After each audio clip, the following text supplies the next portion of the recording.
take this opportunity because all of y'all are up there right now. Question that I always wanted to ask.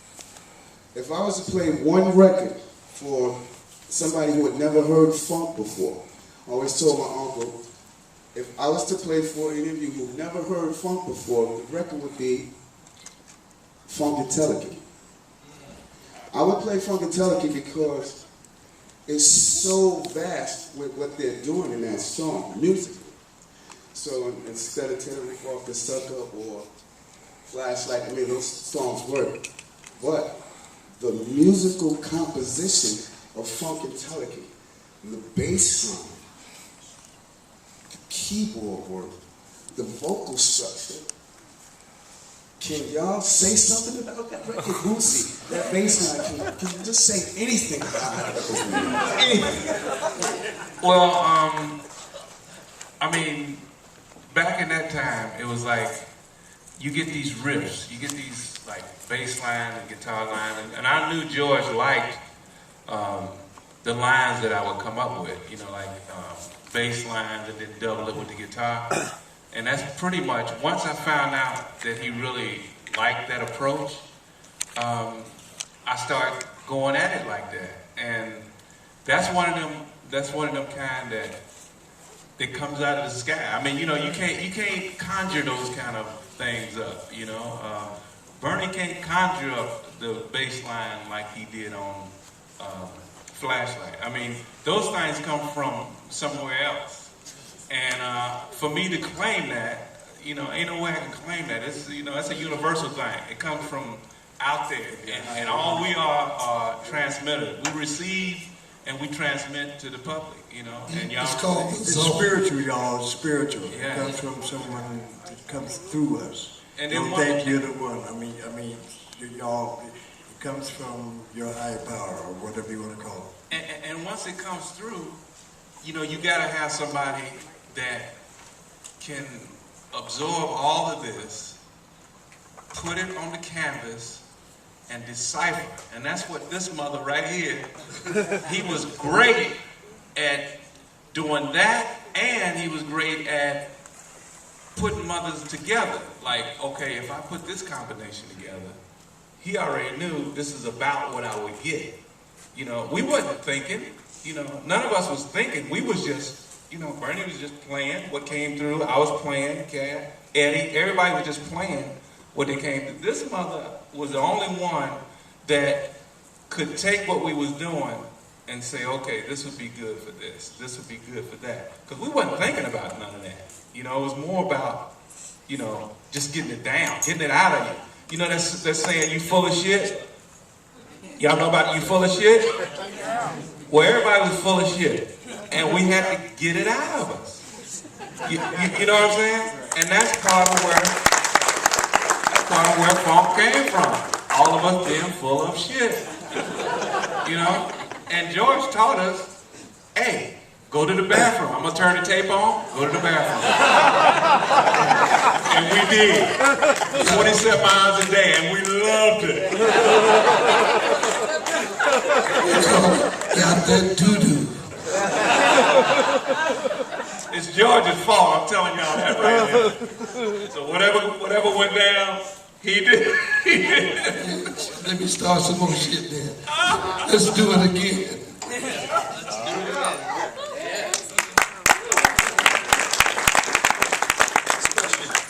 Yeah, hi, I just wanted to say I consider myself a pupil of you, George, and Bootsy, and Bernie, and I want to thank you for the influence you've had on shaping my experience as a musician, as a bass player, as a keyboardist. But I wanted to ask, so I wanted to thank you for that first, but I wanted to ask you, Bootsy, about your experience discovering effects, especially the Mutron 3 pedal, and I also wanted to ask you collectively about the genesis of the song Not Just Knee Deep, because I consider that a personal anthem of mine. I would like that to be played at my memorial, and that's the music that I think I'll hear when I get to the gates of heaven. That's the music that I hear music that sounds like that sometimes in my dreams, and I want to capture just the smallest bit of that essence. So please just tell me how you created that masterpiece. Can I say I on that? think George would be. That Knee Deep was my fishing song. I never intended to record it as a record because I thought it was, out of time, 3/4 round and round, and I thought it was, too bossy. And we had one more guy that's not up here right now. That's a genius. His name is Johnny Morrison. Yeah. Walter Morrison. He told me when I hummed the song to him, he said, I think it can be arranged, man. Just hum it on this tape. And when he went on and came back, he had laid down the basic track. He said, sing it just like you always sing it. And I did, and then actually I went right straight through the song and never stumbled. And from that point, I just called the mob in and told them, come on, we got one. Bernie, Gary Shine, all the vocals, and that's like 50 to 60 voices. Yeah. On that. And the song is only about 4 minutes long on tape. But we put so much stuff on that 4 minutes that I had to keep mixing it and leave things off and put them in on the next pass. Then I stretched the song till it's 15 minutes. Yeah. That's actually the same 4 minutes over and over again. But it's hard to tell because there was so much in it. I could take half the voices out and you just get something about the music, out of 50 voices that were saying it before. So that told me what they were doing in the hip-hop world with the sampling and the looping and stuff. That I figured that part out. But Knee Deep is my favorite song too. Actually. Bootsy, did you play the drums on that track? Yeah. And Bernie, were you playing the synth bass on that track? He played part of it. That was me. That was Joni. Jimmy. Bernie played. He played Acoustic piano. The piano, I love the piano. On Baby that. Graham. Oh, yeah. All right, thank you. Thank you very much. Hi. We know funk's universal, but I'm very interested in when you guys were like growing up in the different scenes. You were like, we relate the meters and that sound of New Orleans, like Sly in LA, and then George and Bernie growing up together, and then Bootsy in Ohio with guys like the Isley Brothers and all that good stuff, the OJs. No.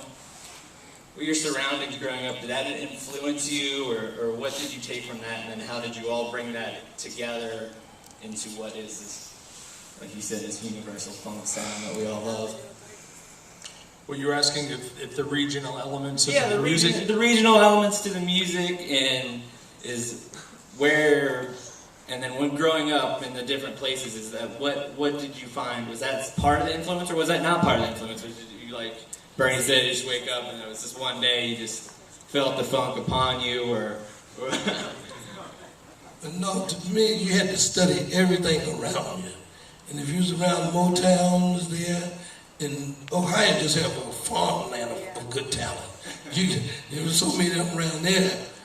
Bootsy, James Brown, Johnny Morrison, Roger, Slade, Slade, Ohio players. Ohio, there was just so much around there. I was good.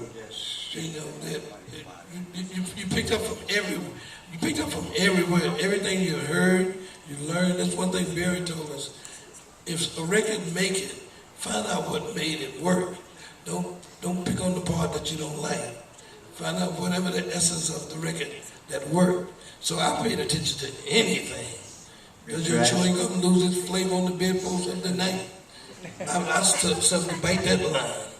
To add what George was saying is like you listen to everything, and back in the day we had the Philadelphia sound, the Motown sound, LA, they call it smooth. LA's funk was smoother than the East Coast funk. New York had its sound. LA, and so that's like George said, everything.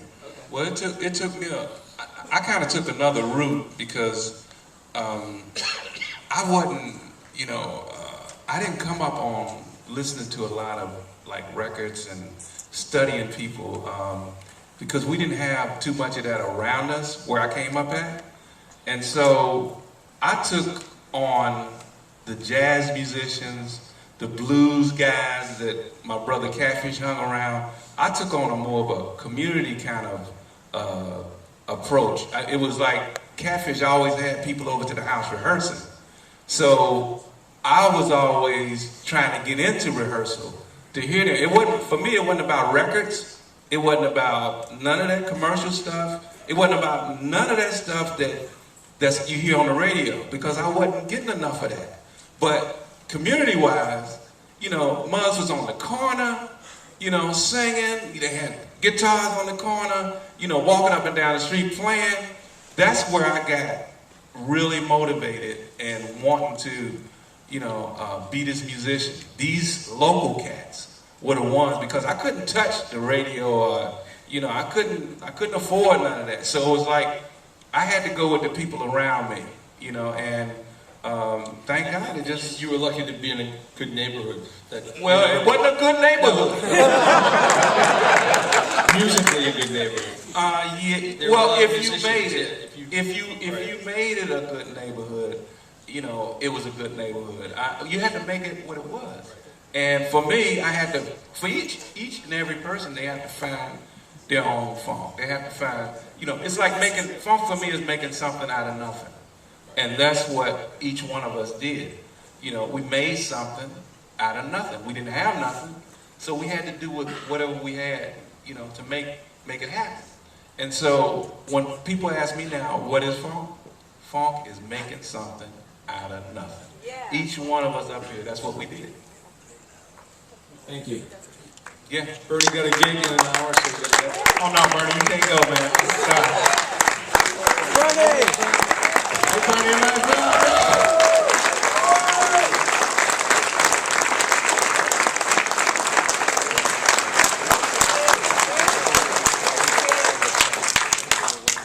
Bernie, send your clone.